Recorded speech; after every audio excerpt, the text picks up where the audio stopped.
Hi everyone, welcome back to Main Street. Today I'm going to make some coffee bean and coconut fragrance soap. I'm starting with the embeds today. So I found a very cute silicone mold that has cupcake shapes. I've never made the cupcakes before, so it's a first for that one. The bottom I will be using just the smallest amount of fragrance. The coffee bean and coconut fragrance from Eroma does have vanillin in it, so it will discolor quite a bit. So I'm going to try and combat that with a little bit of cocoa powder, and I have just mixed that up with water because from past experiences I know how hard it is to incorporate, and I do want it really fluid to go into the cupcakes to start off with. And the piping on the top, I've just got some titanium dioxide, and I have also got just a round piping tip in my bag, and hopefully that will just make a very simple top to this. I don't want it too complicated. I'm not using goat's milk for the embeds because I just find that it's just a little bit too tricky, but with the titanium dioxide I do need to stick blend that. So I'm just going to do that right now and pour that in, and I'll just stir it with the whisk to start off with. So I'm going to divide this into half.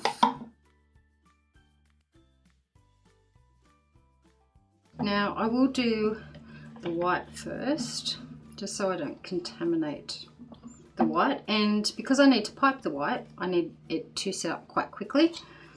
So I'll put that in and give this a stick blend on low. Even though I do want to incorporate it, I don't want it to get too thick. And I'll set this to the side, so hopefully that can get thick in the meantime. So with this one, I'm just going to put the smallest amount of fragrance, and I'm not sure how much of this I'll need, so I'll just put about 1.5 teaspoons at the moment, because I think that's about all of the stick blending I want to do. I want to pour it in there and it be quite fluid. The fragrance is quite strong, like I can actually really smell it just with that very small splash in there. I have realized from my last videos that a lot of things I tend to video and I'm quite close, so unfortunately can't see a lot of things like the piping, so I have put it on the round circular table today just so I can make sure everything's in focus. Just pour these in very carefully.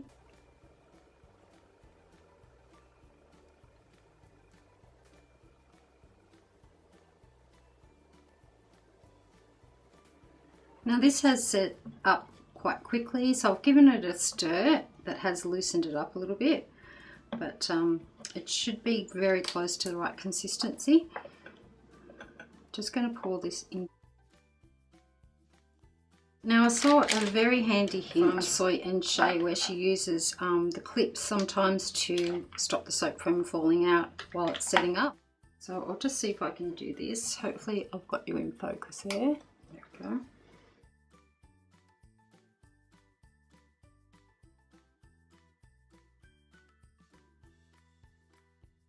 But I might have to grab my stool just so I can sit down closer. My hands are not as steady, and it's good to have a little bit of a bench on there. Hopefully you can see that still though.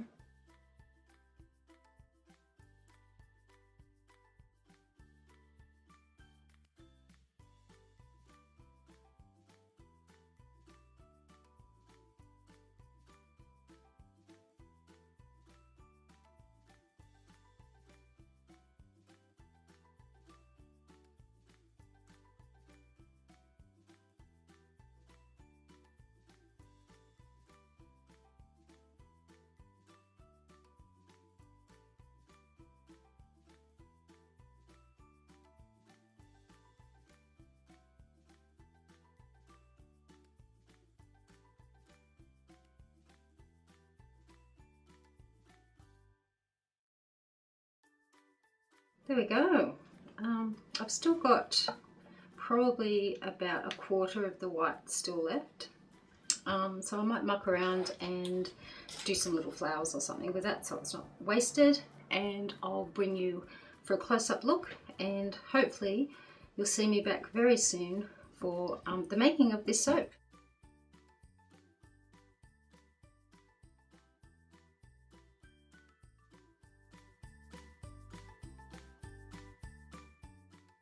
Hi everyone, I'm back to do the second part of the soap. I've got my hard and soft oils melted down, and I have put my goat's milk in there. So I'm just going to give this a blend through.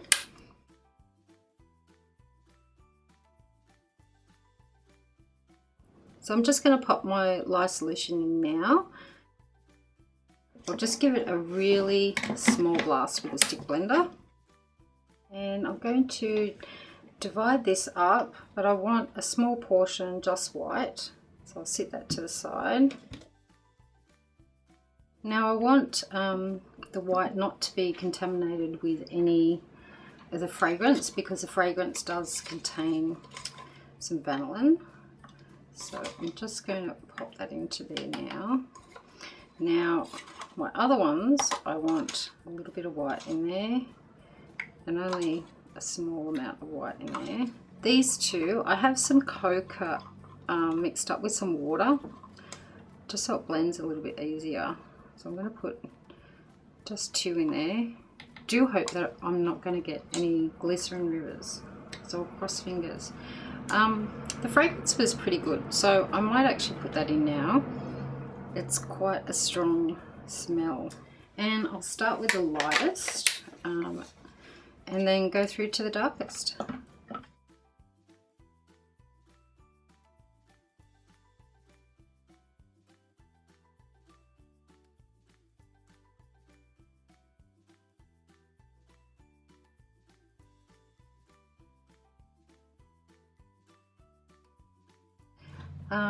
I'm thinking that I just might do something simple, but it is quite fluid, so I might be able to do something unusual. I'm going to put the whole lot of this into the bottom.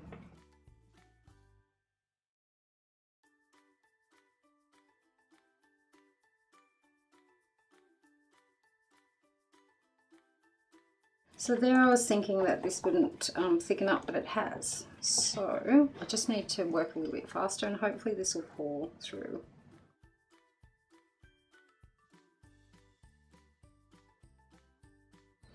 So while this didn't set up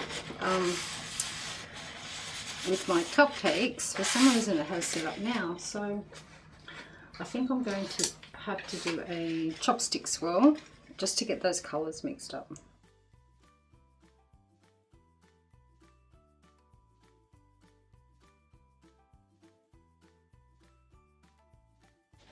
Now my white has set up as well, and so I'll just pop this on the top.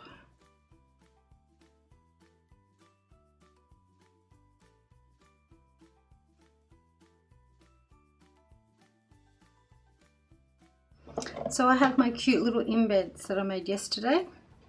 They are just the sweetest things I've ever seen. I'll try and hold them up. They set up super fast and unmolded really easily. So I'm just going to do a little bit of texture on the top here.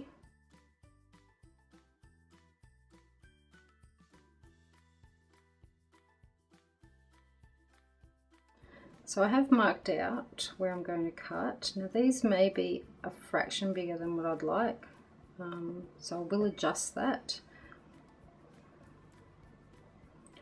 I might need to cut the bars a little bit bigger than normal.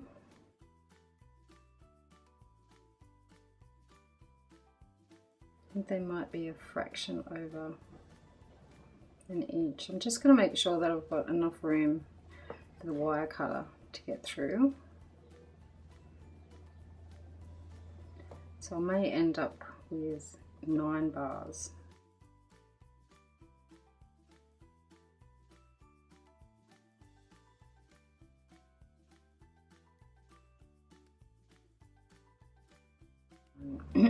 So yeah, my bars are going to be a little bit bigger than an inch.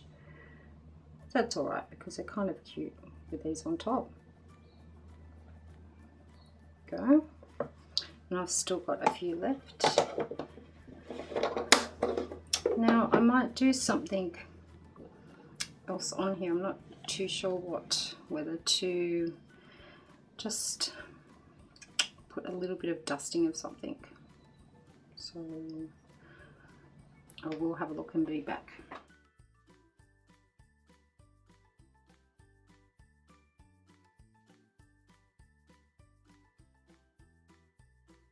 So I'll give you a close-up look, and I can already feel it getting really quite hot in the timber mold already.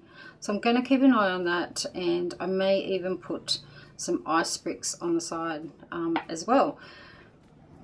And I'll see you back hopefully very soon for the cut.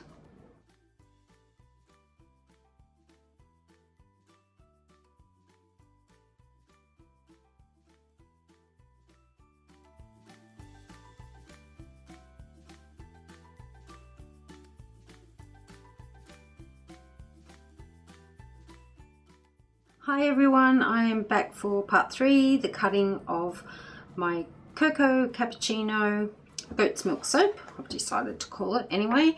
Part 2, which was the making of the main part of the soap, was a total nightmare. There's lots of editing in the video footage.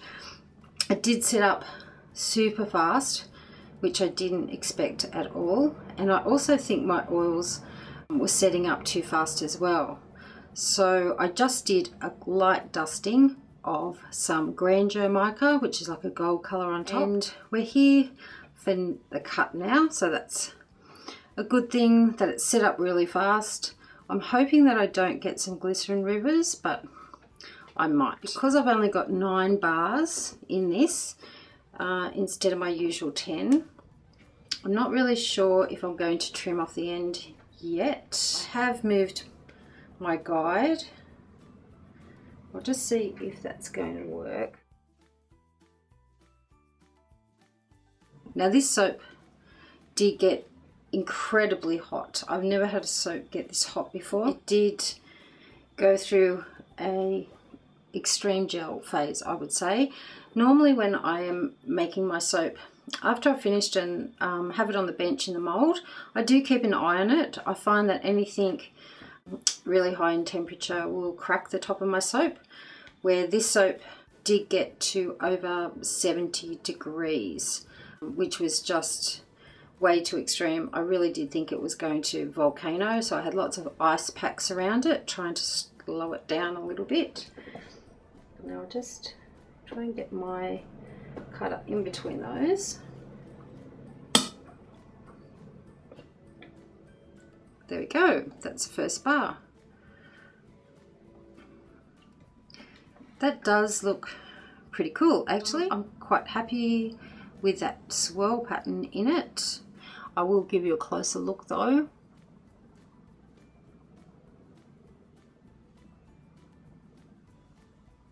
I love those little cupcakes on top. They are the cutest thing ever. So if you do find you have a soap that is overheating, that's why it's really good to have that temperature thermometer handy, like the laser ones. You can put your soap in the freezer, but I was worried that it would volcano in the freezer. So that's why I just put the ice bricks all the way around it.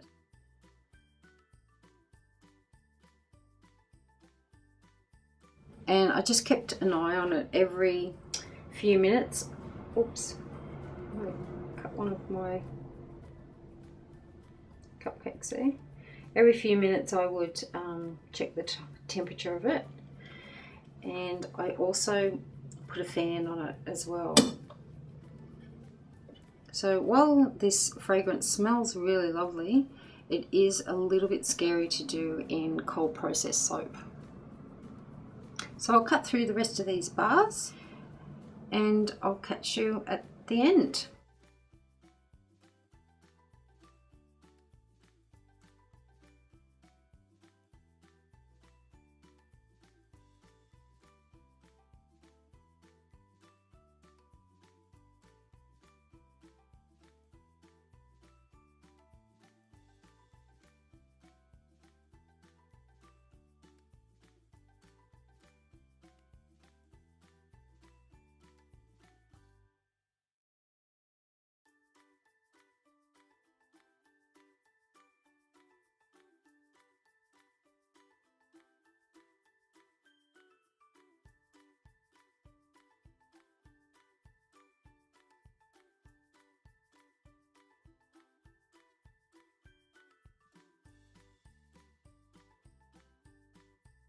The fragrance in these smell really amazing, but as it was really difficult to work in a soap mixture, I would probably not attempt this again, mainly because of the temperature that the soap reached. It was quite a critical mass, really, being over 70 degrees. But I'm really happy with the swirl pattern. I love the little cupcakes on top.